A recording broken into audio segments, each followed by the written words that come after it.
interested in receiving their fees and not helping your business will suffer. If you do not get rid of bad advisors, you are responsible. The ultimate price of bad advice is far more than what you pay your advisors in fees for good advice. I had one accountant give me bad tax advice, and it cost me nearly $60,000 in back taxes and penalties. On top of that, it cost me another $12,000 to hire another accounting firm to straighten out the mess. In addition, this mistake upset me so much that I was not effective for months, and the business suffered as a result. So, as an entrepreneur, you must realize that you are responsible for your own mistakes as well as for the mistakes of others. Were you angry at your accountant? I asked. Yes and no. I really could not blame him. At the time, my business was growing so fast, I did not pay attention to the quality of my advisors. At the time, I did not realize that all accountants are not created equal. He should have told me he did not know what he was doing, but he didn't want to admit it. He was afraid I would fire him. Soon, the size of my business was too big for his expertise. He was in over his head. I should have let him go earlier, but I was too busy. Besides, I liked the guy, and I knew his family.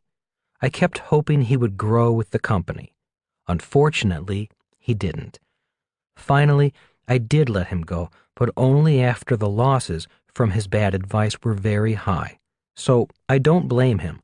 I'm the only one ultimately responsible for the business. As the business grows, your advisors need to grow with you or go. I learned a valuable lesson. Was it hard firing him? I asked. It was extremely difficult. If you cannot hire and fire people, including yourself, you should not be an entrepreneur. Remember this, your success or failure as an entrepreneur depends a lot on your people skills. If you have strong people skills, your business will grow. If you have poor people skills, your business will suffer. If you hire people simply because you like them or because they are relatives, and you cannot fire them when they need to go, then you have poor people skills.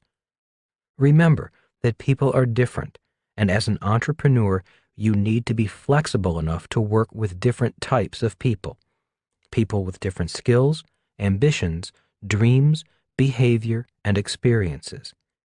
If you cannot work with different types of people, once again, your business will suffer. That is why you always said to Mike and me, a leader's job is to get people to work as a team. That could be your most important job. Remember that departments of a business attract different types of people. For example, salespeople are different from administrative people. They are very different people, almost opposites, and you need to treat them as opposites. For example, never ask an administrative person to hire a salesperson.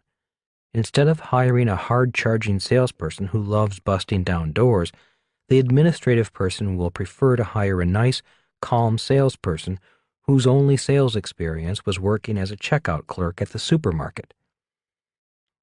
Also, the administrative person would want to make sure the person enjoyed filling out forms and doing paperwork.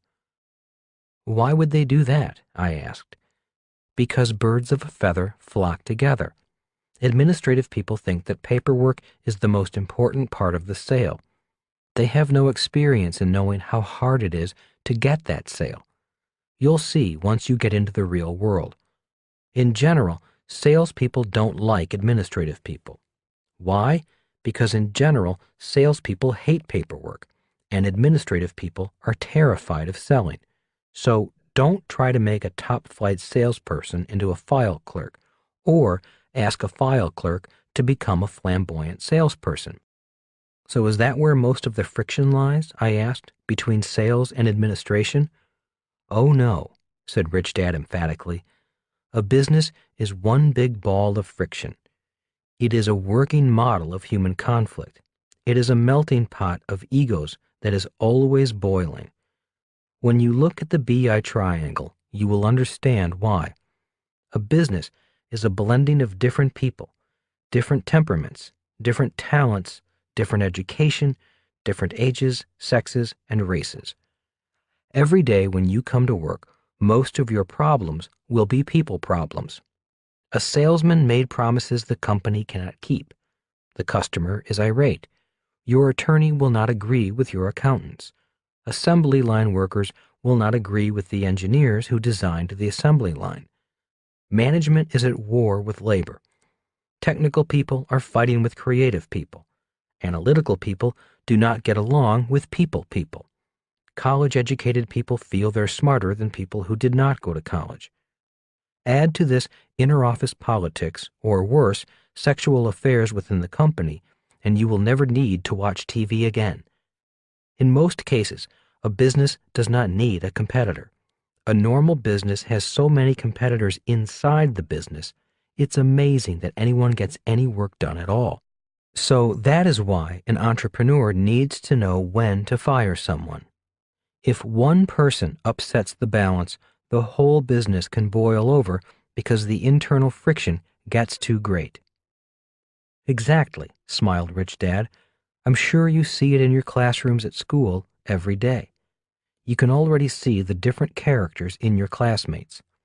I smiled and said, and on my football team, my baseball team, and even in band class. That is why every team has a coach, a band has a conductor, and every business has a leader. A leader's job is to turn people into teams.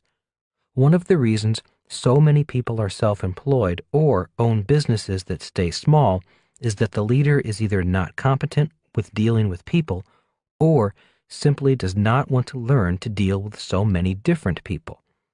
Business and making money would be easy if it were not for people. The waitress returned to take our order. After she left, Rich Dad continued, "Let me give you 3 tips I have learned about dealing with people in business. Tip number 1 is what I call the pain in the ass factor. That means all people have skills and talents and are also pains in the ass. I do not care who they are. They have all 3, including me. If their pain in the ass factor exceeds their skills and talents, it is time for them to go or to move them to another part of the business." Chuckling, I said, "Maybe someday you'll earn a Nobel Prize for the pain in the ass factor." "I should," said Rich Dad. "Every person in the world who deals with people will stand and applaud me." "And what is tip number 2?" I asked. "Learn to hire slow and fire fast," said Rich Dad. "Take the hiring of people very seriously and slowly. Screen them carefully. And if it is time to let them go, do it quickly. Too many managers allow people too many chances. If you can't fire them for some reason, then move them and isolate them. Don't let them contaminate the rest of the people in the business. Maybe you can help them find jobs at a company where they might be happier and more productive, or just pay them to leave. It will be less expensive in the long run. Remember to do it humanely and legally. All people need to be treated with the appropriate dignity. Many times, when I have let people go, they were happy to move on. I have found that if people are acting up or underperforming, it is not because they are lazy. Many are simply unhappy for a number of reasons. If you as a leader can find a way to make them happy, find it. You mean a person can be a good employee but be working in the wrong job or department? It happens all the time, said Rich Dad. In fact, I have been the person who took a good employee and put him in the wrong job. I'm the person who made him unhappy. What did you do? Well, years ago, I had this young man who was a great salesperson. He worked hard, treated his customers well, and made the company and himself a lot of money. So, after a few years, I rewarded him by promoting him to sales manager. I put him in charge of 12 other salespeople. He was fine for about a year, but then he began to come to work late, the sales numbers fell, and the sales team was unhappy. Did you fire him? No, I was going to, but I thought it would be better to re-interview him again. Once we sat down and had a heart-to-heart talk, I found the problem. By promoting him, I had turned him into an administrative person, doing exactly what he hated doing: paperwork. Oh, sure, he had a fancy title, VP of Sales. He made more money and had a company car, but he hated the mountains of paperwork and attending meeting after meeting. He simply wanted to be out on the street talking to his customers. So, did he go back to sales? Absolutely. Good salespeople are hard to find, so I gave him a raise, a bigger territory, and he kept the car. He got richer, and so did the company. And what is the third lesson? I asked. The third lesson is that there are two kinds of communicators, said Rich Dad. When they're upset or unhappy, one type of communicator will come talk to you face to face. They lay the cards on the table in front of you. And the second? I asked. The second type stabs you in the back. They gossip, talk badly about you, spread rumors, or complain to everyone else, but never to your face. Basically, these people are cowards. They lack the courage to confront you, to be forthright.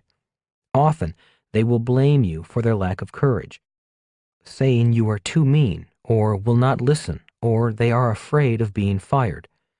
Their perceptions about you could be true, but generally, these people will choose to talk behind a person's back rather than face to face. It's just in their nature. So, how do you handle that? I asked.